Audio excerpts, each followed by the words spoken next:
आदरणीय मुख्यमंत्री जी,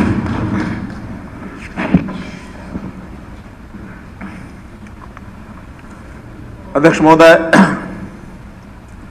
पिछले 6 साल में ये हमारी दूसरी टर्म है और दूसरी टर्म के इस दूसरे साल में ये जो हमारे खिलाफ अविश्वास प्रस्ताव लाया गया है, मैं वास्तव में विपक्ष का, खास करके कांग्रेस पार्टी का एहसानमंद हूं। कम से कम मुझे अपनी जो सरकार का लेखा जोखा है वो सारा रखने का आज विशेष अवसर मिल रहा है। मैं विशेष अवसर इसलिए कह रहा हूं कि हर सत्र में, हर सेशन के अंदर मुख्यमंत्री को लीडर ऑफ द हाउस होने के नाते आखिर में बोलने का मौका मिलता है, लेकिन परंपरा जो अभी तक मैंने देखी है कि अपनी अपनी बात, अपनी अपनी कहानी सुना देते हैं और जब लीडर ऑफ द हाउस को बात कहनी होती है उस समय उठ के चलते बनते हैं और आखिर तक गिनती के कुछ विधायक रह जाते हैं। लेकिन आज जो के विशेष अवसर है, सारे रहेंगे, अविश्वास प्रस्ताव ये लेकर के आए हैं। अब चूंकि इनकी एक मृग तृष्णा तो है ही, जैसे राजस्थान में या किसी रेतीले इलाके में जो मृग होता है वो कहीं बालू में देखता पानी मिल गया और वो पानी के लिए दौड़ता है, दौड़ करके जब 2-4-5 किलोमीटर चला जाता है, पहुंचता है, देखता तो वहां पानी तो नहीं है, वहां तो रेत है। तो मृग तृष्णा तो ये है कि सत्ता से इतने साल बाहर रह गए, जल्दी से वापस कैसे सत्ता में आए, लेकिन मिलेगा रेत ही।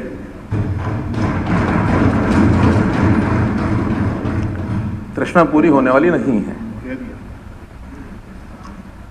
तो इसलिए मैं एक और बात कहूंगा, क्योंकि आज इस विश्वास और अविश्वास में जनता तो जानेगी। आखिर हमें विश्वास विपक्ष का तो नहीं मिलेगा कभी, हमें मालूम है, क्योंकि विपक्ष का काम ही आलोचना करना होता है, करनी चाहिए। जैसे कल मैंने कहा, हमको लाभ हो जाता है, लेकिन हमको विश्वास जनता का चाहिए और जब जनता का विश्वास लेना होता है उसमें बहुत सा रोल ये सारे कार्यक्रम करते हैं। और आज जैसे अविश्वास प्रस्ताव आया है, मुझे ये सारी बात जनता को भी बतानी है, आपको भी बतानी है। आप ध्यान से उसको सुनेंगे भी सही, आखिर तक बैठेंगे भी सही। इसलिए आज मुझे ये समस्या नहीं है इस समय कि मैं जितना जल्दी खत्म करूं ताकि कहीं उठ के चले ना जाए। आज मैं चाहे 2 घंटे बोलूं, 3 घंटे बोलूं, आप बैठेंगे ही।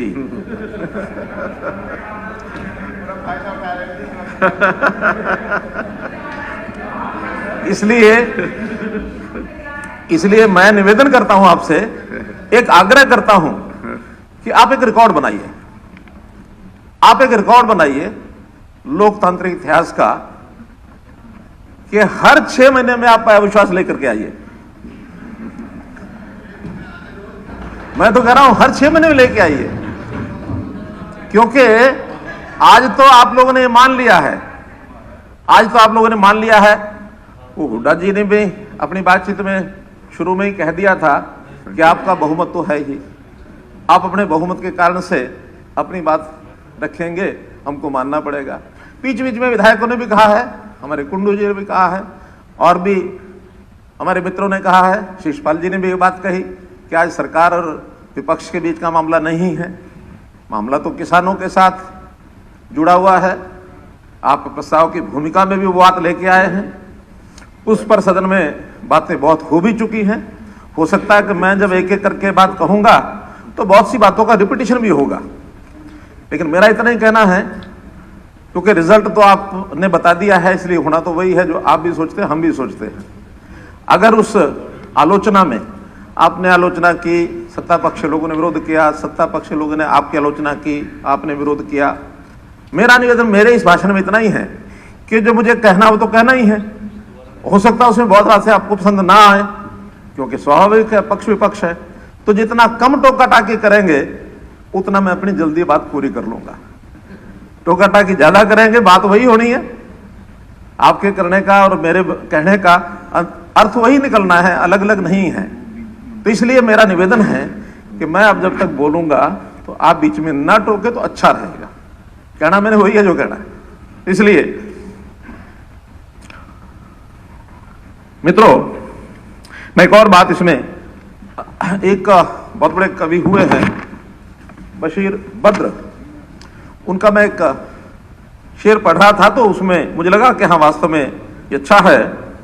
मुखालफत से मेरी शख्सियत संवरती है। आलोचना के बारे में कह रहा हूं कि मुखालफत से मेरी शख्सियत संवरती है, मैं दुश्मनों का बड़ा एहतराम करता हूं। दुश्मन शब्द वैसा ना ले, एक विरोधी जैसे विपक्ष का होता उतना इसका अर्थ है। तो इसलिए मैं उसमें से आपका बहुत धन्यवाद करता हूं कि आप इस प्रकार का करते हैं, तो उसमें से हमको एक ताकत मिलती है।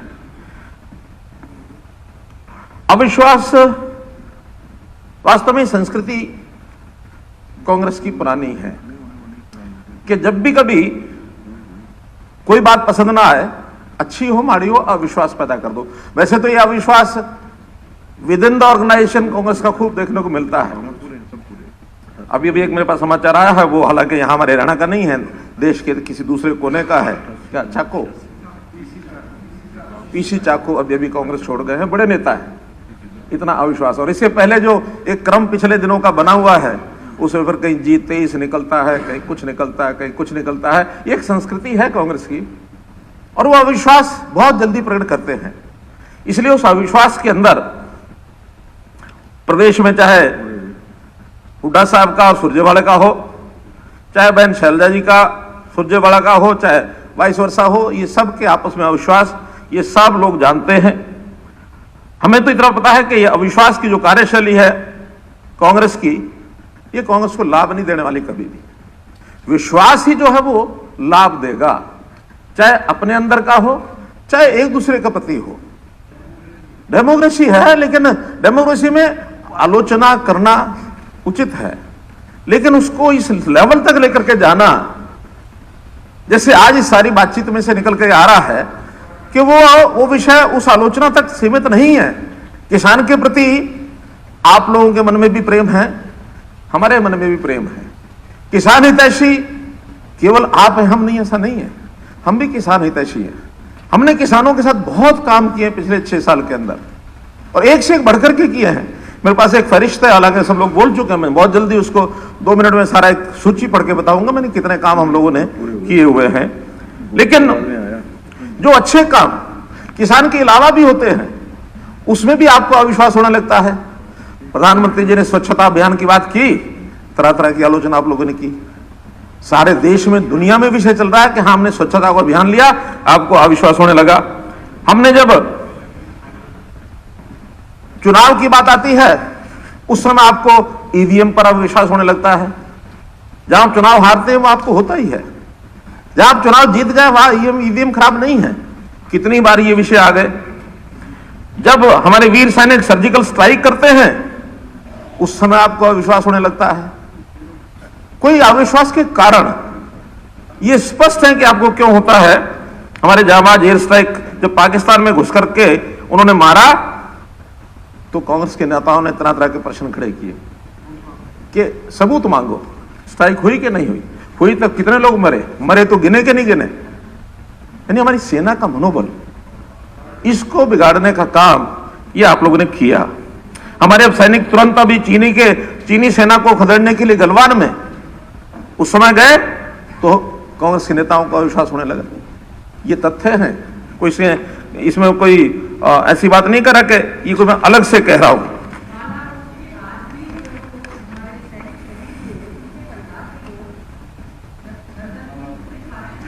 प्रश्न ये है कि आप लोगों का अविश्वास की बात कर रहा हूं, वो हम कर लेंगे, वो हम कर लेंगे, लेकिन जब ये होता है उस समय तुरंत अविश्वास क्यों जागता है? एक आध बार ऐसा तो कहो, भले विरोधी हैं, लेकिन प्रदेश की सरकार हो, केंद्रीय सरकार हो, अच्छा काम हो, खुले मन से उसकी प्रशंसा करनी चाहिए। ये प्रदेश समाज के हित में होता है। देश और प्रदेश के हित की बातों में कभी उस प्रकार की आलोचना फॉर द सेक ऑफ आलोचना ये नहीं करनी चाहिए। कांग्रेस की सरकार जब होती है, जो करे सो ठीक, लेकिन जब भाजपा की सरकार या किसी और पार्टी की सरकार बन जाए, कांग्रेस वहां विरोधी होते हैं, तो उस समय मांग करने लगते हैं क्या कि मंगल ग्रह के ऊपर प्लॉट मांगेंगे, हम मंगल ग्रह पर प्लॉट दे दो, और प्लॉट नहीं मिले तो हमें अविश्वास। ऐसी ऐसी कल्पनाएं ये करने लगते हैं।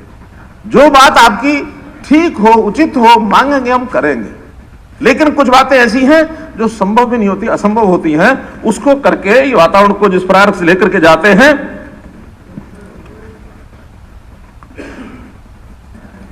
यह है मेरे पास जो मेरे पर्ची आई के अभी अभी कोविड, उसके अंदर कोरोना, ये जो बना वैक्सीन, इस कोरोना वैक्सीन पर भी अविश्वास हो गया।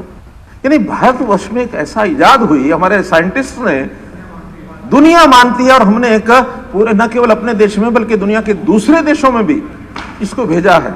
सर्वप्रथम भारत में अपने R&D सेंटर्स के अंदर ये वैक्सीन हुई, जो एक इनोवेशन था अपने साइंटिस्ट का, हमको प्रशंसा करनी चाहिए थी, हमने नहीं की। तो इसलिए ये बातें केवल इसलिए कह रहा हूं कि हमको अपनी संस्कृति इसको थोड़ा बदलना चाहिए। हमारे, मुझे मालूम नहीं नाम लेना चाहिए कि नहीं लेना चाहिए, कांग्रेस के नेता हैं, उनके अध्यक्ष है, आजकल अध्यक्ष हैं राहुल जी, क्या होने वाले हैं? नहीं, मुझे नहीं पता, क्योंकि आपके अध्यक्ष हैं कि नहीं मुझे पता नहीं, तो उनका नाम लेना उचित नहीं। मैं तो इतना ही कहना चाह रहा हूं कि इतने बड़े नेता होकर के उन्होंने, क्योंकि अपने साथ जुड़ा हुआ एक विषय, इसलिए मैं बोल रहा हूं, केरल में जाके कहा कि मैं यहां आया हूं, यहां के लोग इश्यूज पर बात करते हैं, मुझे अच्छा लगता है। इसका मतलब क्या है?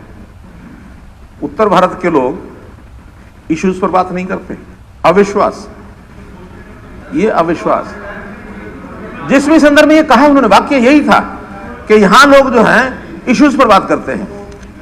इस सदन का सदस्य नहीं है, उनका कोई चर्चा या नाम ना लें। ठीक है, मैं वापस लेता हूं, मैं वापस लेता हूं। कांग्रेस के एक व्यक्ति, नेता व्यक्ति, कुल मिलाकर के अविश्वास इतना हो गया कि इस प्रकार से कोई अर्थ नहीं था आज के इस अविश्वास का, लेकिन लेकर के आए। मैं तो बता रहा हूं इशू, वो तो आगे जब इश्यूज आएंगे तब मैं बताऊंगा, लेकिन कम से कम अविश्वास के समय इतना तो सोचना चाहिए था कि हम इस अविश्वास में से कुछ निकाल पाएंगे क्या। ये तो कॉलिंग अटेंशन मोशन में विषय आ सकता था, उसमें भी चर्चा हो सकती थी, लेकिन अविश्वास प्रस्ताव कि हम सरकार को गिराएंगे, हम सरकार को गिराएंगे,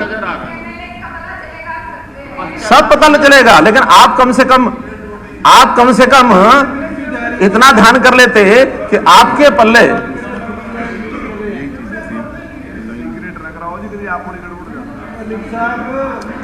वो एक कहते पल्ले नहीं दाने हम चली बुनाने।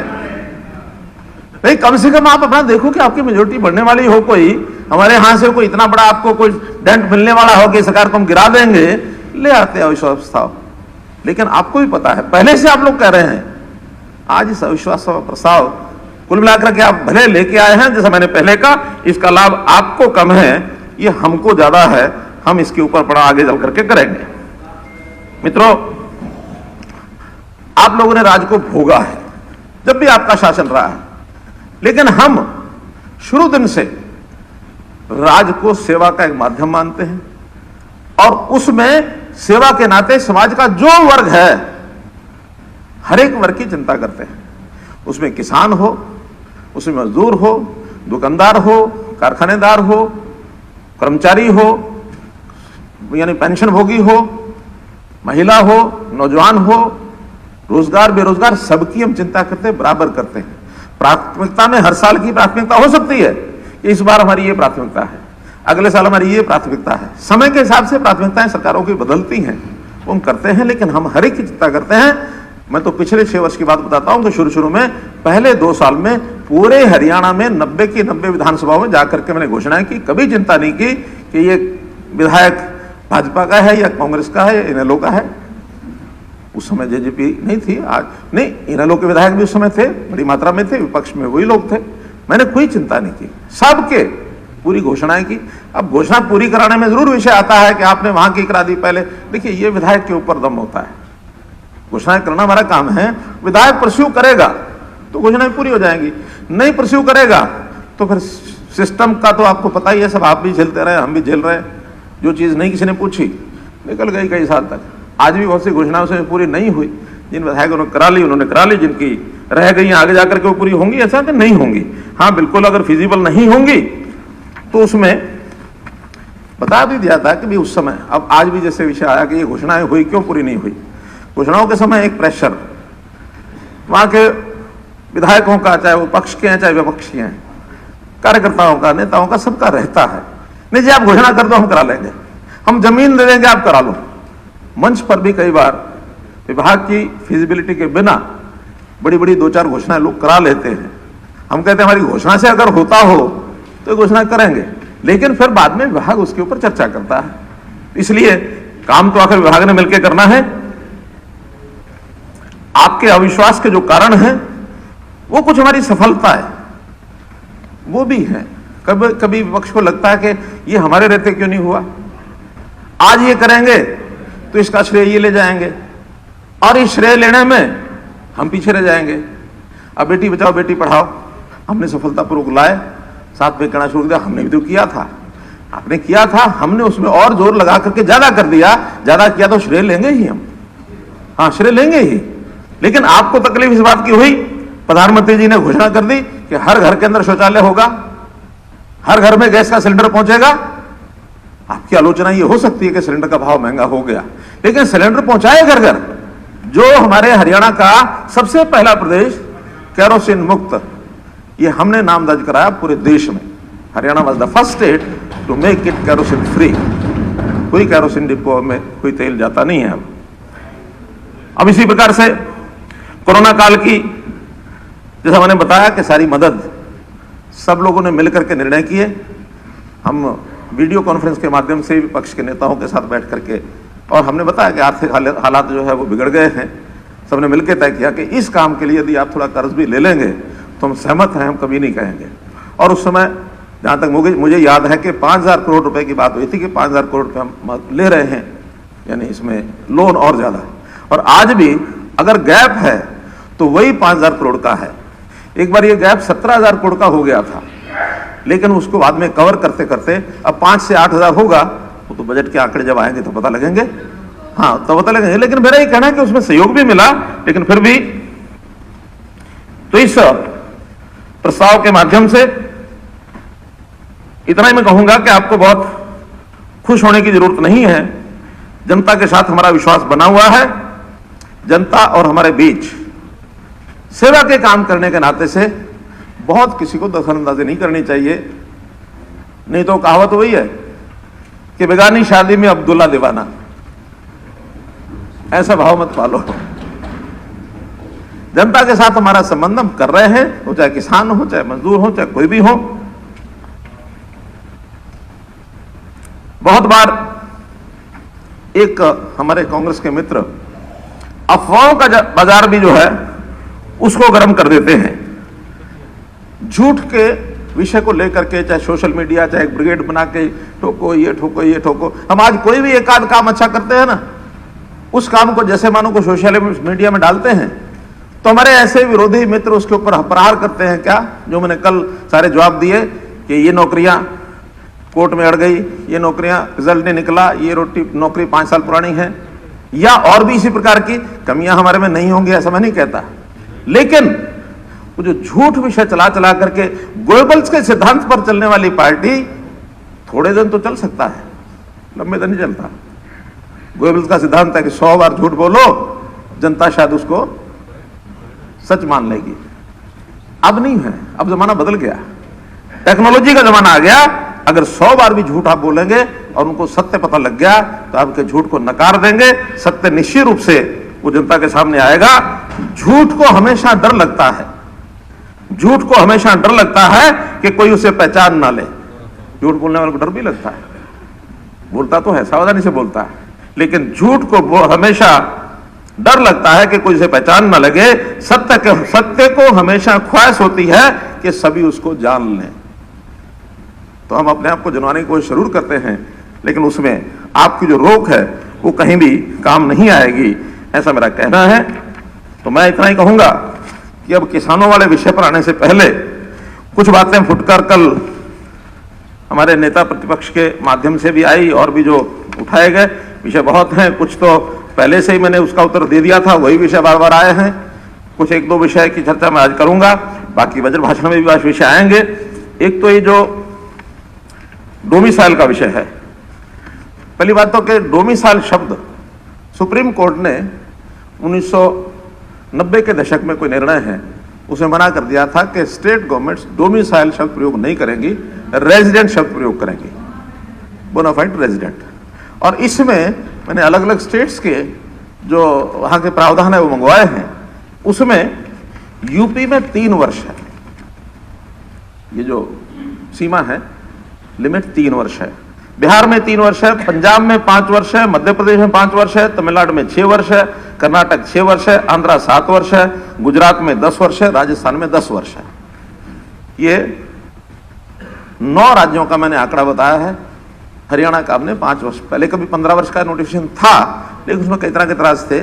और उसमें वो जो डोमिसाइल के नाते से वो जो नौकरी के लिए जो बनवाना होता है सर्टिफिकेट, नौकरी के लिए जो रिजर्वेशन के लिए सर्टिफिकेट बनवाना होता है, उसका एक नियम है, एससी जो हरियाणा में जन्म लिया हुआ हो या जो सरकारी नौकरी में है या कभी रहा है, उसके जो संतान है उन्हीं का डोमिसाइल सर्टिफिकेट नौकरी के लिए बनता है, उन्हीं को रिजर्वेशन का लाभ होता है और किसी को नहीं होता है। ये जानकारी मुझे आज ही मिली है, आप लोग उसको निकाल के देख ले कि जानकारी ठीक है कि नहीं है। लेकिन जानकारी ये है कि डोमिसाइल सर्टिफिकेट केवल कंडीशन है उसी का बनेगा जो हरियाणा में पैदा हुआ है या हरियाणा में नौकरी करते हुए, नौकरी कर रहा है, रिटायर हो गया। हो सकता है नौकरी में बिना एससी की रिजर्वेशन के वो जनरल कैटेगरी में कहीं बाहर से आकर के लग गया हो। जनरल कैटेगरी में कोई भी कहीं का भी लग सकता है, तो संवैधानिक कोई प्रतिबंध नहीं है। और बाद में उसके बच्चों को जरूरत पड़ी हो नौकरी करने वाले किसी व्यक्ति को, उसने डोमिसाइल या रेजिडेंट जो सर्टिफिकेट है वो बनवा लिया हो, ऐसा एक जो जानकारी। ऐसे ही कल जो विषय आया था, जो पीरियोडिकल लेबर फोर्स सर्वे होता है, ये नीति आयोग ने जो एनएसओ जिसकी कल मैंने चर्चा की, नेशनल स्टैटिस्टिकल ऑफिस, उनकी जानकारी, उसमें पूरे देश भर की मार्च 1920 की जिसकी कल मैंने चर्चा की थी, वो देश भर में उन्होंने अनएम्प्लॉयमेंट दिखाई है 9.1%। और जो सीएमआई है जिसकी कल चर्चा हो रही थी, उन्होंने दिखाया 7.9, डिफरेंस है 1.2 का। ठीक है, सर्वे में थोड़ा अंतर 1% 2% आ सकता है। पंजाब का उन्होंने जनवरी मार्च 2020 ये जो ये एनएसओ जो चर्चा की उसका है 9.3, लेकिन सीएमआई की वो जो डाटा आया है उसी पीरियड का वो 10.8, अर्थात 1.5 या ज्यादा है। वहां कम है इसमें देश भर की सर्वे में, पंजाब का 1.5 ज्यादा है। लेकिन हरियाणा में वही पीरियड जनवरी 2020 का जो एनएसओ है जो कल आया था कि 7% उन्होंने बताया है, और सीएमआई ने उसी पीरियड का 23.7 बताया। The difference is 16.7। तो इसलिए गले नहीं उतर रही बात कि बाकी सब प्रदेशों का देश का अंतर 1% 1.5%, हरियाणा के अंदर 16-17% का अंतर, 16% का, तो गले उतरती ही नहीं है। इसलिए मेरा सदन से निवेदन है कि कम से कम ये जो संस्था है सीएमआई, इसके किसी आंकड़े पर कभी भरोसा न करें। एक बात आई, हुड्डा साहब ने कही कि खाद और उर्वरक इसका जो टैक्स है वो 28% तक टैक्स बढ़ा। हुड्डा साहब आज भी रिकॉर्ड में है कि लोएस्ट स्लैब 5% का है। ये जो हमारे उर्वरक और खाद, इसके ऊपर आज भी हरियाणा का जीएसटी 5% है, 28% नहीं है। ये जानकारी जरा कहीं आपकी ऑथेंटिक हो तो मुझे आप बता देना, ये 5% है। अब मैं बहुत संक्षेप में, हालांकि सब बातें हमारे डिप्टी सीएम ने और बाकी मंत्रियों ने सबने बताई हैं, फिर भी हमने पिछले 6 साल में जितने काम किए हैं किसानों के लिए, जिसमें प्रधानमंत्री किसान सम्मान योजना केंद्र की योजना है। 19 लाख हरियाणा के किसानों को 2212 करोड़ रुपया ये मिला है अभी तक। प्रधानमंत्री फसल बीमा योजना में किसान का प्रीमियम तो गया है 913 करोड़, लेकिन पिछले 6 साल में 13 लाख से ऊपर 2980 करोड़ रुपया ये कंपनसेशन मिला हरियाणा के लोगों को। प्राकृतिक आपदा जिसका 10,000 से हमने 12,000 रुपये प्रति एकड़ किया था, इसमें जो रिपोर्ट स्वामीनाथन रिपोर्ट, उनकी रिकमेंडेशन भी 10,000 रुपये की ही है।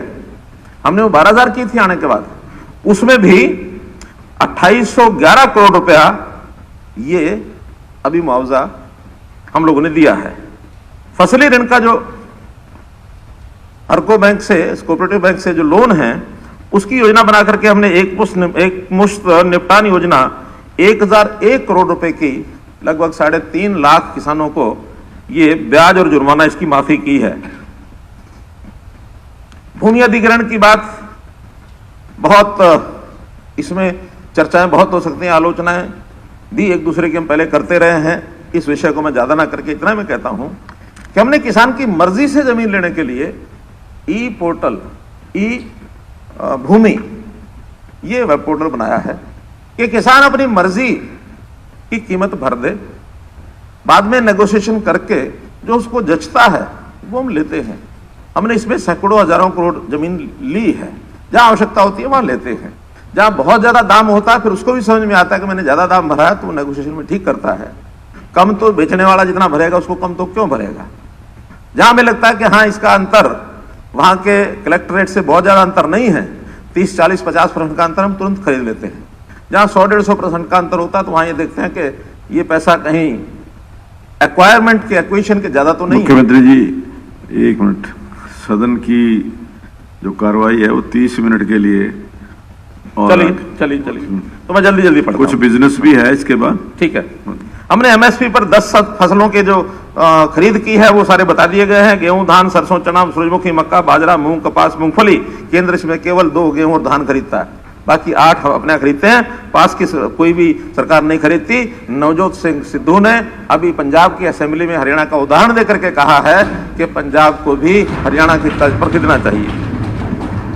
हमने मेरी फसल मेरा ब्यौरा, किसान को कोई बेचने में कठिनाई ना आए उसका एक पोर्टल बनाया है। बहुत बढ़िया तरीके से उसकी खरीद हुई है।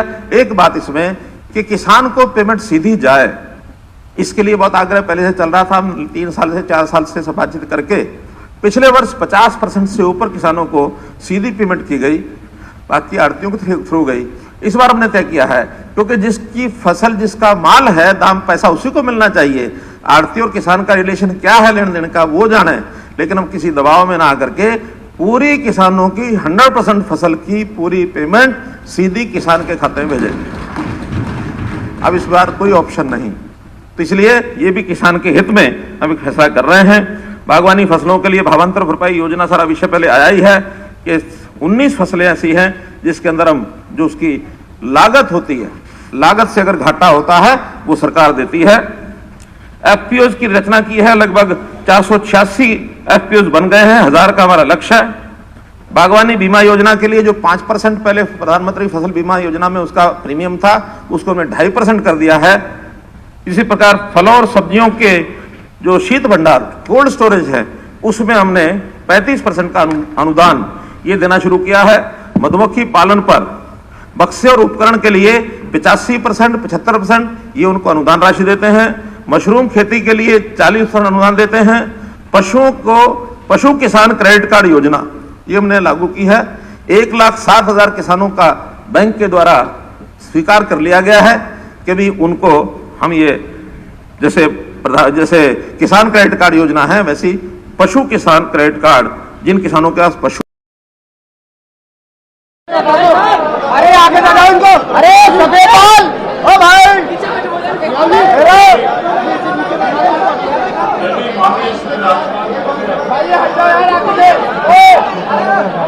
माननीय श्री राज्यपाल महोदय की आज्ञा हो इस समारोह की कार्रवाई प्रारंभ की जाए।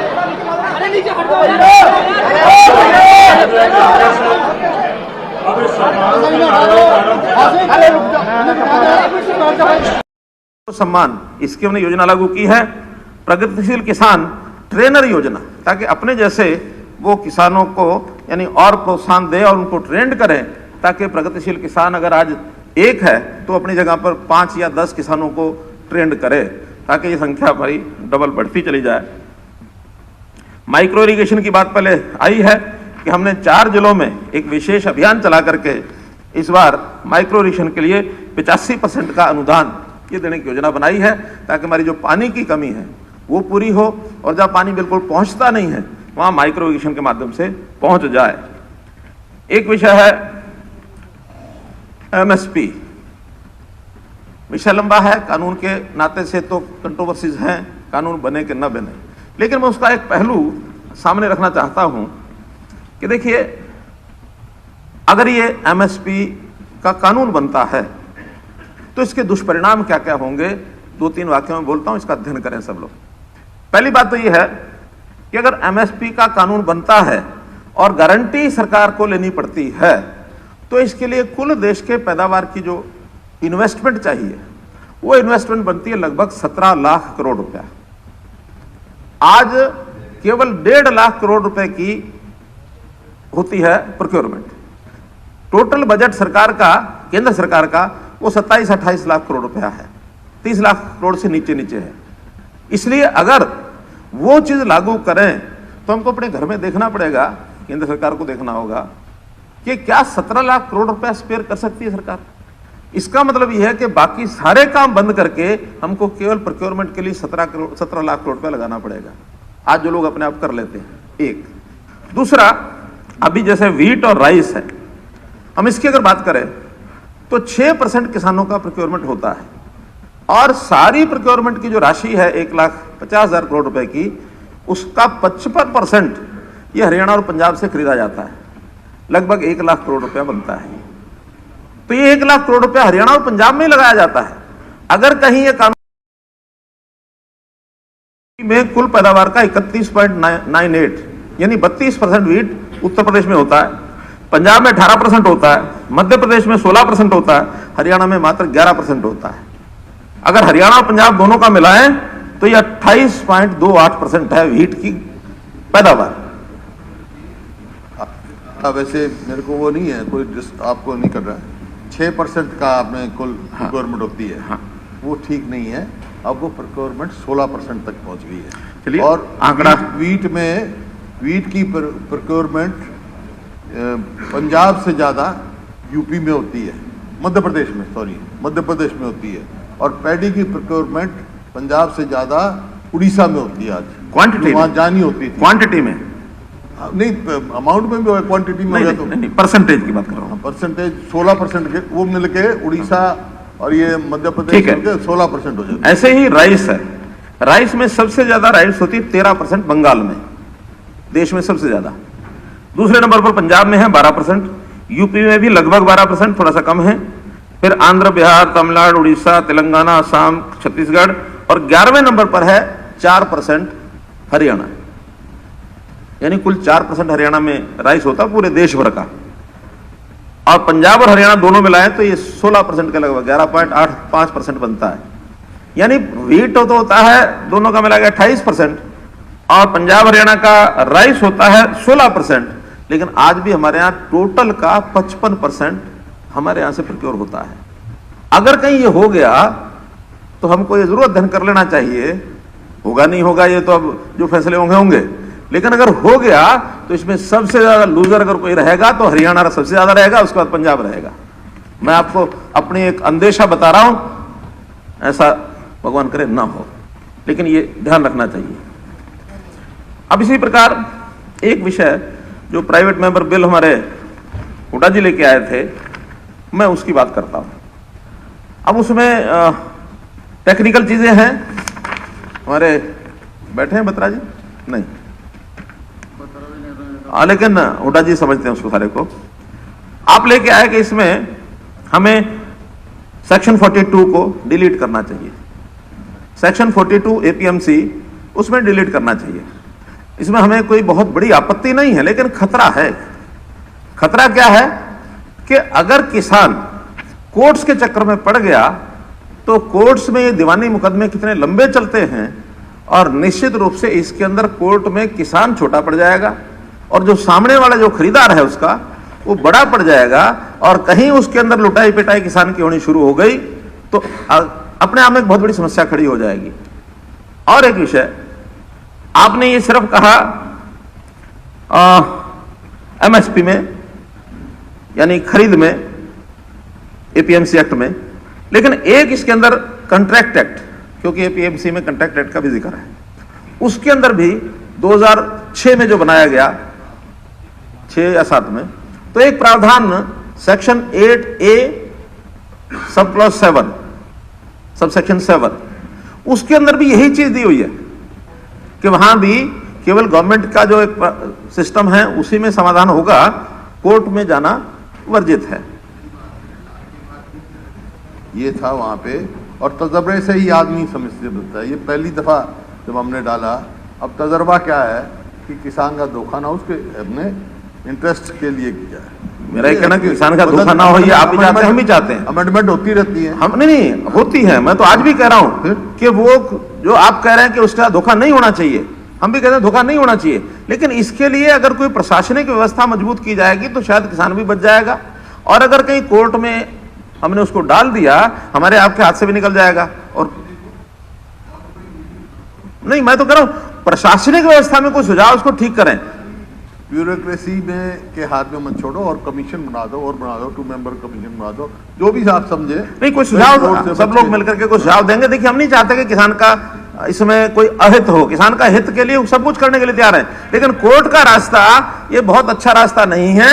मैं तो अगली बात कहता हूं, अगर कोर्ट के रास्ते पर जाने के लिए पूरा सदन सहमत हो, भले वो एक्ट आपका प्राइवेट मेंबर बिल टेक्निकल कारणों से, टेक्निकल कारण कुछ है उसमें बताए हैं, तो इसलिए उन पर अगर हमने उसको छोड़ भी दिया, स्पीकर साहब ने सुन तो लीजिए, अगली बात तो सुन लीजिए। मैं तो कहता हूं 7 यानी ये जो 8A का सबसेक्शन 7 उसको भी रिपील कर दीजिए, और 42 को रिपील करना उसको भी कर दीजिए, या दोनों की जगह नई व्यवस्था कोई करनी है। आज अपना दिमाग लड़ाएं, कल की छुट्टी है, परसों सवेरे भी अगर सब लोग मिलकर के कुछ चीज दे देते हैं तो हम ले आएंगे सरकारी प्रस्ताव लाके 15-16 तक हम इसको लागू करा देंगे, मुझे कोई आपत्ति नहीं। क्या सारा सदन सहमत है इस बात से? आओगे तो हम आपका धन्यवाद करेंगे। नहीं, मैं कह रहा हूं अगर सारा सदन सहमत है सर्वसम्मति से, कल को इसमें से फिर कोई बाहर जाने की बात होगी, हम एक बना देते हैं, चाहे उसमें बत्रा साहब को डाल दो, आप स्वयं हो जाए, कोई और वकील है वो हो जाए, इधर से भी 3 लोग डाल देते हैं। आप ले आओ, हम इस बात नहीं ले आए, नहीं सुझाव सबको मिलकर बनाना पड़ेगा। हम और इस बात में भी मैं आपको बताना चाहता हूं कि जहां स्टेट का मामला है और प्रदेश का मामला है, हम विपक्ष में हैं, लेकिन हम आप और मिलकर स्टेट के मामले में एक हैं। मैं वही कह रहा हूं, लेकिन इस रेजोल्यूशन को बढ़ाने के लिए, इस प्रस्ताव को बढ़ाने के लिए कोई एक बॉडी बनाकर जो इसमें लीगल पॉइंट जानते हैं उनको बैठा करके 4 या 5 लोग बैठ के एक प्रस्ताव बना दें, हम उसको LR-AG से दिखा करके, अगर कहीं उसमें लीगल कोई अंतर नहीं है तो हम किसान के हित में अगर लगता है कि हाँ वहीं कोई प्रावधान करके हम सरकारी जो सिस्टम है, SDM है, ड्यूलिंग कमिश्नर है, या कहीं कोई कमीशन है, उसके माध्यम से करना है तो वो कर लें। और सबको ये लगता है कि नहीं कोर्ट का रास्ता खोलना है तो हमें कोई आपत्ति नहीं है, लेकिन इसमें नुकसान जो होगा फिर उसके सब जिम्मेदार होंगे, कोई एक सत्ता पक्ष जिम्मेदार नहीं होगा। नहीं, वो लैंड रेवेन्यू का विषय है, सारा है, लेकिन ये तो तुरंत फसल के जो मामले हैं वो चाहते हैं कोर्ट में ले जाना, उसका कितना बड़ा नुकसान है बैठ के विचार करेंगे। हाँ, कि jurisdiction under the APMC Act that can be exercised by the farmer or the civil court। यहाँ तक लिखा है कि सेंट्रल एक्ट के अंदर भी जो प्रोविजन दिए हुए हैं, अभी तक सेंट्रल एक्ट स्टे है, उसका फेट क्या होगा ये समय बताएगा। पर APMC एक्ट में जो jurisdiction आपने डिफाइन की हुई है, ये प्रोसीजर डिफाइन किया हुआ है कि पहले मार्केट कमेटी के पास जाएगा, डायरेक्टर के पास जाएगा, देयर इज ए प्रोविजन। उसके बाद सेकेंड ऑप्शन उसकी जिम्मेदारी किसान की है कि he can go to the civil court also. This is the both the option, not only civil court. That's the executive court procedure can also be there if there is need then. मेरा ये कहना है कि हम इसमें open हैं, हम इसमें कहीं कोई विरोध नहीं है, किसान के भले में जो होता हो बना करके उसमें हमारे यहाँ से बैठ जाएंगे हमारे अभय सिंह जी, रामकर गौतम जी, बत्रा जी, ठीक है, बत्रा जी, आफ्ताब अहमद, और एक अपने यहाँ से लॉ ग्रेजुएट और कौन है? घनश्याम जी हैं या सुधीर चलो, सिंगला जी? ये हमारे सुधीर नहीं, सिंगला। गुड़गावा सुधीर सिंगला जी, ठीक है, 4 हो गए, एक आध और को देख लेंगे। हाँ, कोई एक मंत्री भी डालना होगा तो वो डाल लेंगे। तो ऐसा सब मिलकर आपने नहीं, हाँ 2 आदमी आप दे दो, कोई 2 देने, कोई 2, हाँ आप 2 दे दो, कोई 2 आप दे दो। चलिए आप सोच करके आप शाम तक हाँ हमारे ऐसा करें, शाम तक ये नाम 2 कृषि मंत्री जी, किरण जी। ठीक है, कृषि मंत्री जी आप लिख लें, भूषण बत्रा, और अपने किरण जी, इधर रामकर गौतम जी, और 2 इधर से को लेके बैठे हैं दलाल साहब। हाँ, हाँ? आ जाएगा, कहते हैं किरण जी मेरी मानती नहीं है, आपने तो सुझाव लेना है। अच्छा चलिए आप नाम लिखो, फिर कमेटी बाद बनाएंगे, आप इनका नाम ले लो, बना लेंगे।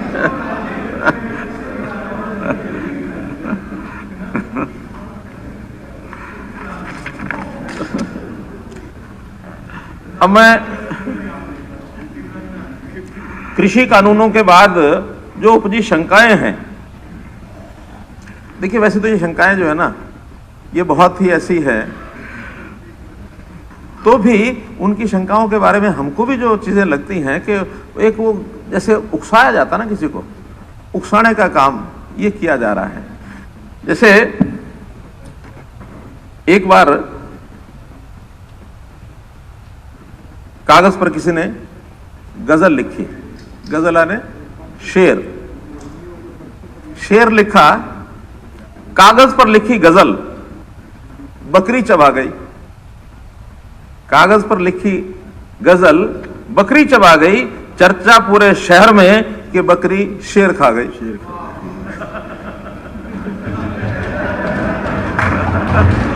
वो गजल का टुकड़ा था, वो उसने खाया, चर्चा ये हो गई कि बकरी शेर खा गई।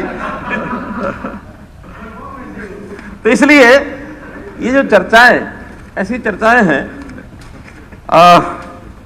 एक बार एक व्यक्ति, 2 दोस्त थे, तो 2 दोस्त थे, एक दोस्त नदी किनारे बैठा, सैर करने गया, घूमने फिरने, और बैठे बैठे अपने सपने बुन रहा था। तो उसने क्या सपना बुना कि मैं एक खेत लूंगा और खेत में अपनी फसल चारा ये बोऊंगा, सोच लिया। थोड़ी देर में दोस्त घूमता हुआ पहुंच गया वहां, कंधे पर हाथ रहा, भाई क्या बैठा, क्या सोच रहा? कि आज तो बहुत बढ़िया मैंने काम सोच लिया। क्या? कि मैं एक खेत खरीदूंगा। ठीक है, तूने तो सोच लिया, अब मैंने भी सोच लिया। क्या? कि मैं एक भैंस खरीदूंगा। ठीक है, तू बड़ा भैंस खरीद। नहीं, फिर भैंस को चरने के लिए मैं तेरे खेत में ले जाऊंगा। उन्होंने कहा तू मेरे खेत में ले जाएगा, मेरा चारा उजाड़ देगी, मेरा नुकसान होगा। नहीं, तू भैंस नहीं खरीदेगा। उन्होंने कहा नहीं, मैं तो भैंस खरीदूंगा। कि भैंस नहीं खरीदू तू खेत नहीं खरीदेगा। झगड़ा हो गया और इस झगड़े को लेकर थाने में पहुंच गए और थाने में दोनों कहा कि FIR लिखो। ये लिखाओ कि देखो ये कहता मैं भैंस तेरे खेत में चराऊंगा, और फिर वो कहता मुझे कहता तू भैंस मत खरीद। तो कहना अच्छा तुम्हारा खेत कहाँ है? खेत कहाँ है? कहीं भी हो। अरे तुम्हारी भैंस कहाँ है? कि कहीं भी हो। विषय तो झगड़े का है कि भी ये खेत खरीदेगा, ये भैंस खरीदेगा, वो खेत को भैंस चरेगी, ये झगड़ा है, लिखो। अब उनको समझाए कि ना तुम्हारे पास खेत ना तुम्हारे पास भैंस, काय को चक्कर पड़े हुए हो। तो ये 3 कानून इनके ऊपर स्टे लग गया और फिर भी लगे हुए हम। अरे जब स्टे टूट जाए, जब वो लागू हो जाए, उसके बाद देखेंगे क्या नुकसान होता है, क्या नफा होता है। आज ही लगे हुए हम, लिखो थाने में। नहीं, मैं ये कह रहा हूं अब अगर स्टे लग गया, जब स्टे लग गया तो ये लड़ाई बनती है अब सुप्रीम कोर्ट की। सुप्रीम कोर्ट की लड़ाई है। हाँ, ये लड़ाई आपकी हमारी नहीं अब रह गई। हाँ।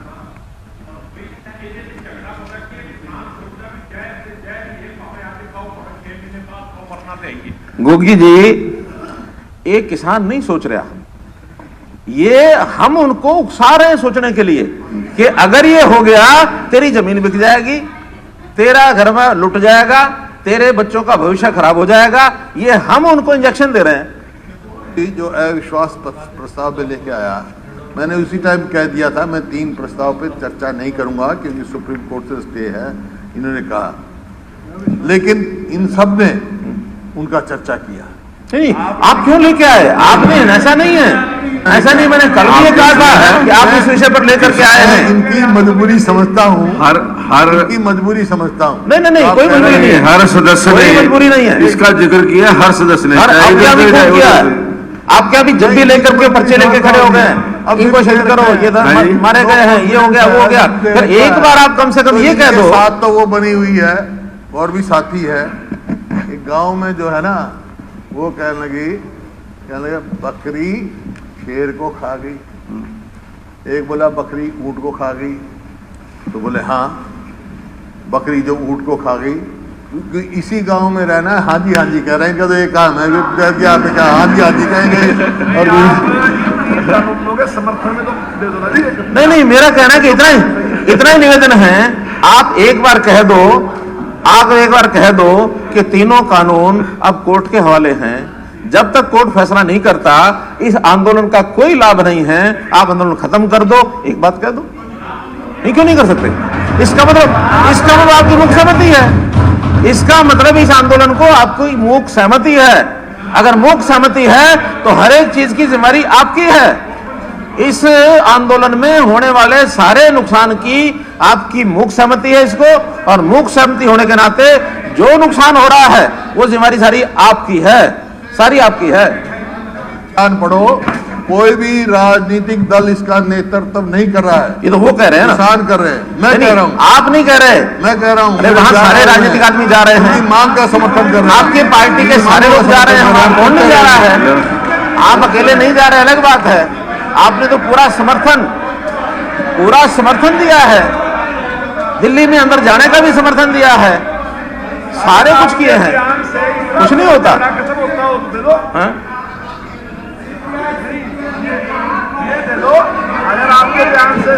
दो कदम आगे आप बढ़ो, एक कदम वो बढ़ेंगे। हम भी इसमें चाहते हैं कि ये खत्म होना चाहिए। ठीक है, उनकी बात मानी थी। देखिए, कानूनों के बारे में किसको अच्छा लगता है? रोज वहां मर रहे आदमी, किसको अच्छा लगता है?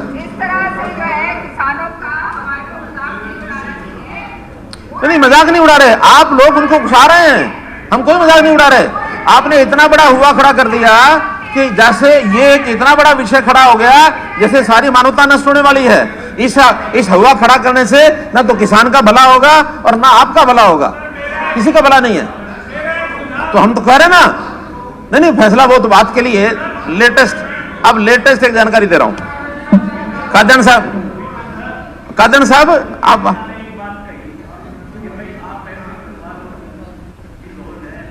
इस बिटवीन उनको ऐसा है, ऑनरेबल स्पीकर सर, आपके माध्यम से सदन को और प्रदेश की जानकारी के लिए, आज किसान आंदोलन जो है वो कानून जो है मर चुके हैं, कानून से आगे लड़ाई जा चुकी है, उसके मान सम्मान और पगड़ी की लड़ाई जो है ना उसके सामने नहीं, वो तो उनकी कानूनों की लड़ाई है कि किसी राजनीतिक पार्टी में इतनी हैसियत नहीं है जो किसानों को बहका दे। किसी भी राजनीतिक दल में देखिए इतनी कैपेसिटी नहीं है, क्योंकि किसान जो है वो कुदरत की नीयत भी भांपने की हैसियत रखता है। जहां तक मेरी जानकारी है वो यही मांग कर रहे हैं कि तीनों कानून खत्म कहना बहकावे में आप उनको समझाओगे। पे ये कह रहे हैं, मैं शिक्षा मंत्री जी भी कह रहे हैं, लेकिन ये विपक्ष नहीं। देखिए कादन साहब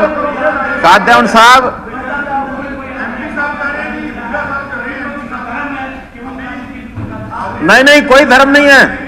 जब घर जल रहा हो, कोई चीज गलत हो तो उसको गलत कहना भी, कोई लोकतंत्र में गलत चीज को गलत कहना, चलिए ये भी हमारा वो है। मैं एक ही बात कहूंगा कि अगर घर को आग लग रही हो, तेल डालने का काम विपक्ष का नहीं है, विपक्ष की मर्यादाएं समझ लें। हाँ, आप लोग जा के जो वहां भड़काते हैं, आपके लोग भड़काते हैं और गांव में जाके बोलते हैं, वो मैं विषय बाद में लेता हूं। ऐसा नहीं है, कोई बख्शेगा नहीं आपको। हाँ, अरे मांगे नहीं मांगे, बस बहुत कानून ऐसे होते हैं जो हो ही गए तो फिर लिख के जाते हैं। सुनिए, मैं अब इस संदर्भ में 2-3 शंकाएं, हालांकि कानून स्टे है, मुझे मालूम है। हाँ।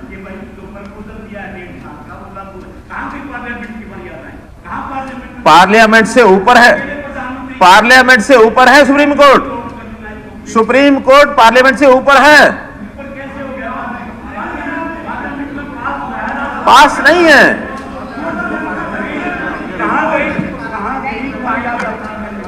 चलिए बताता हूं, मैं बताता हूं, इस पर भी बताता हूं, इस पर बताता हूं। कादियान जी बैठ जाइए। अरे बड़ा बताता रहा, सुन तो लो। कादियान जी बैठ जाइए, ना मानो, आप सुन तो लो, पहले सुन तो लो। हाँ, ऐसा नहीं है कि कोई ज्यादा शोर मचाने से बात गले थोड़ी उतरती है, तर्क के साथ बात करनी पड़ती है। सुनो, देखिए, पहली बात तो ये है, कानूनों के बारे में एक लाइन में मैं बोलूंगा अगर ज्यादा व्यवधान नहीं हो तो।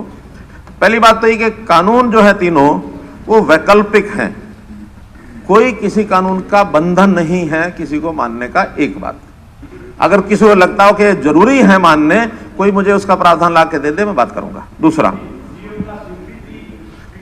हाँ तो सुनो ना, दूसरा हम लोगों ने बार बार कहा है, आगे के लिए कह रहा हूं, मंडियां बंद नहीं होंगी, मंडियां बंद नहीं होंगी।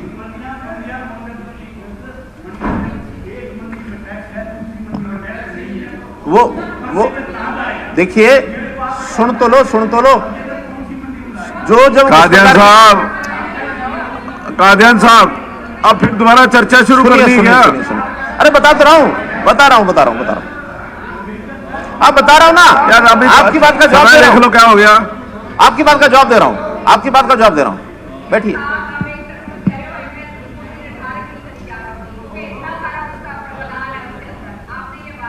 जिनका लागू है,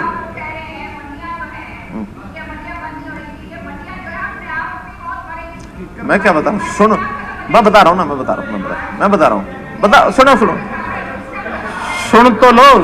सुन तो लो। अब बात अपनी जिद में बातें बोलोगे तो फायदा नहीं, सुनोगे तब ना। जैसे ये शुरू में 3 कानून की बात आई और उस समय ये विषय आया कि ये जो टैक्स है, ये टैक्स बाहर नहीं होगा तो यहां ही होगा।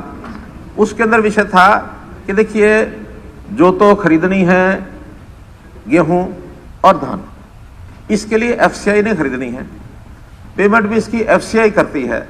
और एफसीआई ने कहा है कि हम जो कुछ है सरकारी व्यवस्था में खरीदेंगे, प्राइवेट व्यवस्था में नहीं खरीदेंगे।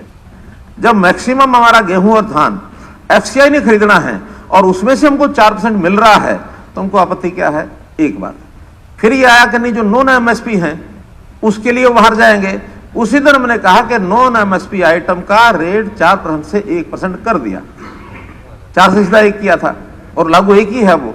तीसरा, ये सारे जो फीस है ये किसी इनेक्टमेंट से नहीं है, ये जस्ट एक सर्कुलर निकलता, नोटिफिकेशन निकलता है कि आज से ये रेट हो गया।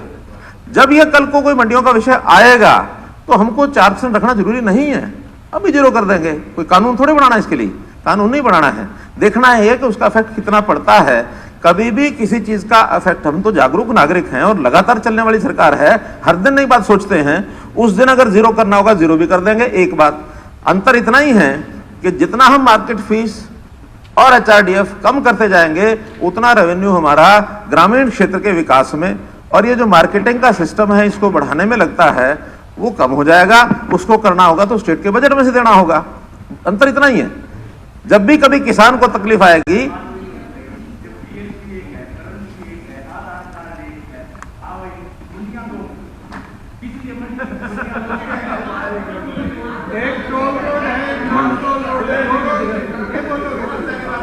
देखिए, एक तरफ तो एक टैक्स आपकी बात मान ली, लेकिन किसान के हित में अगर हमने उसको कोई चीज ओपन कर दी है, आज तो ओपन मार्केट, ग्लोबलाइजेशन का मामला, अगर जहां ज्यादा रेट मिलेगा, हमने कहा एमएसपी सरकार खरीदेगी। एमएसपी से ज्यादा अगर किसी मंडी में मिलता है तो किसान को फ्री छोड़ेगी। एमएसपी और मंडियां जब आखिर तो कुल मिलाकर के पॉलिसी मैटर है, सारे मुख्यमंत्री पॉलिसी जी मैटर है। जिस एक गारंटी देता हूं, एक गारंटी देता हूं, सुनो ज्यादा भाव होगा तभी ले जाएगा किसान, ऐसे थोड़ी ले जाएगा। जैसे ही अरे कादियान साहब सुनो, आपने कहा, मैं जवाब दे रहा हूं। कादियान साहब, कादियान जी, अरे मैं दे रहा हूं ना जवाब। बैठ जाइए। चर्चा कोई अंतर नहीं है। आप प्रश्न करो, मैं जवाब देता हूं। नहीं हो सकती। जिस अब बार दोबारा से चर्चा शुरू कर रहे हैं क्या? जिस दिन कानून लागू हो जाएंगे, सुनिए, अब सुन लीजिए पूरी बात खुल के। जिस दिन, एक मिनट गोगी जी, जिस दिन ये कानून लागू होंगे उस दिन के बाद एक एक पल का ध्यान रखा जाएगा कि किसान को जहां लॉस होता है, किसान के हित में जो काम करना पड़ेगा वो हम करेंगे, जो काम करना पड़ेगा करेंगे, बिहार में करेंगे। कोई बिहार का हमको मतलब नहीं है। मैं कहता हूं ये बिहार में वही एपीएमसी। मुख्यमंत्री जी बहुत समय हो गया जी, समय। पहली बात तो यह है कि बिहार, ये कानून तो अब आए हैं, बिहार पर कहां इसका असर पड़ गया। और बिहार अपने, अरे भाई मंडी का तो जैसे हमारे एपीएमसी एक्ट है वैसे उनके यहाँ अपना एक्ट है। जो बनाना चाहे बनाए, जो नहीं बनाना चाहे नहीं बनाए, उनका काम है। आज भी बदल सकते हैं वो उसको। बैठ उनके स्टेट के इंटरेस्ट में क्या है हम क्या जाने। सुनिए, इररिलेवेंट बातें करने का कोई अर्थ नहीं है। तर्क के साथ बात करोगे, सारी बात सुनेंगे। ये मुख्यमंत्री बीच में उठ करके ऐसा, एक मिनट बैठ जाइए, कादियान जी बैठ जाइए। हुड्डा साहब एक मिनट, जब आपने सुबह बोला, कोई एक व्यक्ति भी, एक भी सदस्य नहीं बोला बीच में। ये बार वो मुख्यमंत्री जी बोल रहे हैं और उसके बीच में डिस्टर्ब कर रहे हैं। मुख्यमंत्री जी ने कोई बात कही है, उनका स्पष्टीकरण कर रहा हूँ। कोई मैं नहीं, उनको डिस्टर्ब नहीं कर रहा। जो आपने कहा ना, मंडी जो आपने परमिशन ली है, परमिशन ले रखी है परमिशन ले। मैं मुख्यमंत्री जी ये कह रहा हूँ, क्या है इन कानूनों का। मोटी बात ज्यादा डिस्कस नहीं करता। दो किस्म की मंडी हो जाएंगी, एक एपीएमसी की मंडी, वो कंट्रोल सदन का समय, और एक सदन का समय 30 मिनट के लिए और बढ़ाया जाता है। Controlled by central law, not by state. दो मंडी बन जाएंगी। चलिए, मैंने इतना ही कहा है कि अभी तो सारी चीजें अपनी परसेप्शन के ऊपर आधारित हैं। मैं इसलिए कि सारी परसेप्शन पर आधारित हैं। मैंने एक खुली ओपन स्टेटमेंट दी है कि किसान का इंटरेस्ट कहीं भी अगर उसके ऊपर कोई लगता होगा, कोई उसका लॉस होता होगा, कोई उसके ऊपर इंटरेस्ट का इन्फ्रिंज होता होगा, तो इन्फ्रिंजमेंट ऑफ फार्मर्स इंटरेस्ट ये हमेशा। अरे कादियान साहब प्लीज, अरे हम कादियान साहब आएंगे ना, बात कर रहे हो आप हम कंपटीशन में करेंगे।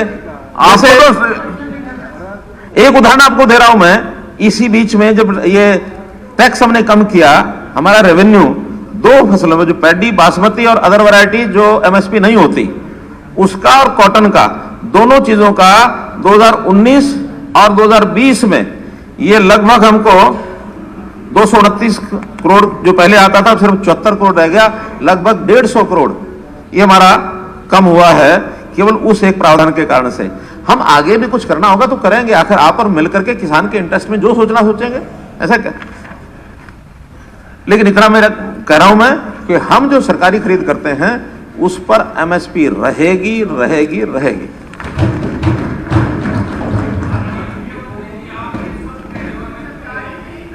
भाई कुल्लू जी बैठ जाइए, बीच में डिस्टर्ब नहीं करेंगे।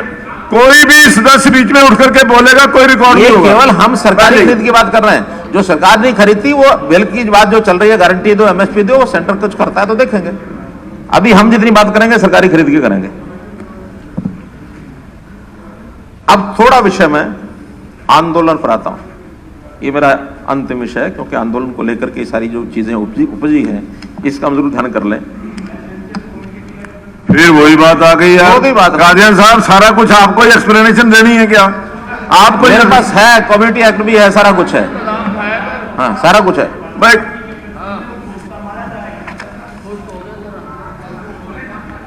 जब लागू हो गए तब देखेंगे। प्राइवेट मेंबर वाली बिल की बात मैंने कर ली है।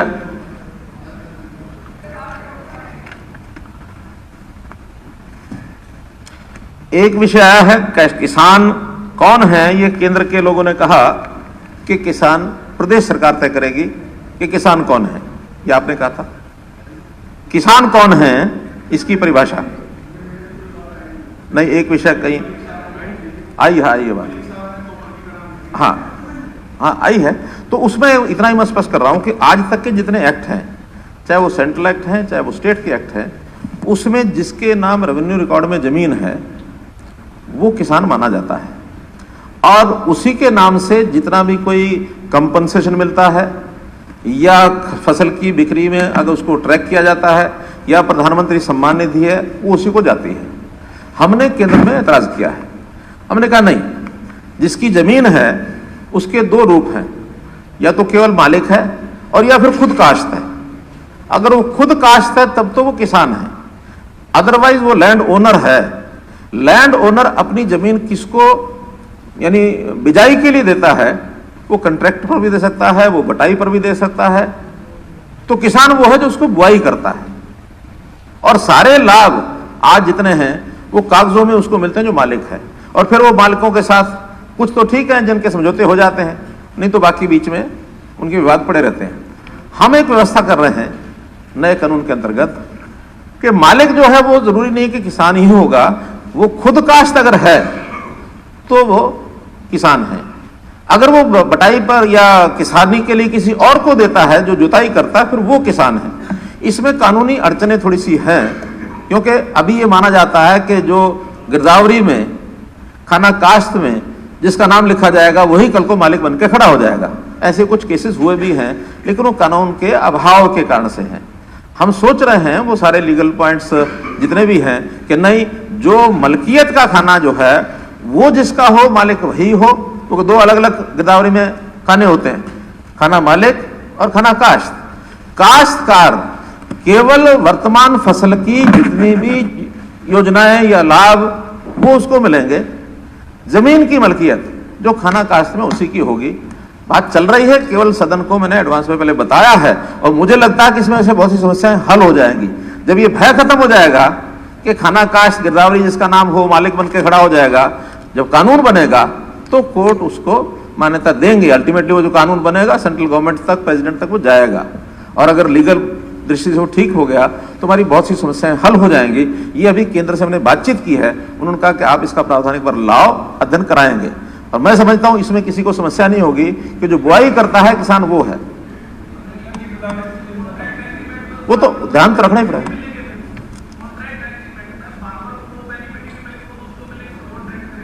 नहीं, उसमें जो खेती करता है, खेती तो कॉन्ट्रैक्ट में यही करेगा ना, वो तो कॉन्ट्रैक्टर है जिसने कॉन्ट्रैक्ट किया, लेकिन खेती करने वाला कौन है? बेनिफिट नहीं इसको मिलेगा, जो खेती करता है ये बेनिफिट उसको मिलेगा। जो उसका मैंने बताया कानूनी प्रावधान दिखा लेंगे जो उसमें ठीक होगा। जब अभी तो स्टे चल रहा है जी, अभी इसमें करोगे क्या करोगे वो तो एक लंबी कहानी है। एक दूसरा विषय